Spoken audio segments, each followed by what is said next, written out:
Le roi David semble avoir une belle et noble idée, bâtir une maison au Seigneur pour remplacer la modeste tente où séjourne l'arche d'alliance. Or, curieusement, l'intéressé n'est pas d'accord. C'est qu'il ne faut pas inverser les rôles. Ce n'est pas à David d'accorder une faveur à Dieu, qui deviendrait ainsi son obligé. Au contraire, par la bouche du prophète Nathan, Dieu rappelle les bienfaits dont il a comblé son serviteur, et il y ajoute encore celui-ci. Ta royauté et ta maison subsisteront toujours devant moi.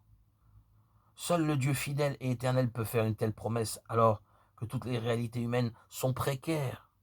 Dieu se porte garant de la maison de David et n'a pas besoin d'une maison pour lui-même, comme si on pouvait l'enfermer dans un lieu et l'avoir en quelque sorte sous la main.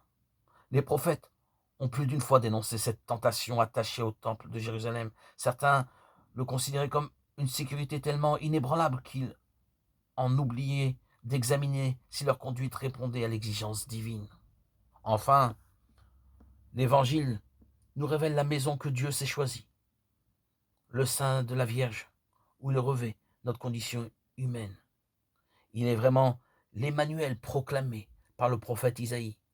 Dieu avec nous, Dieu comme nous, Dieu notre Sauveur, comme l'annonce l'ange Gabriel.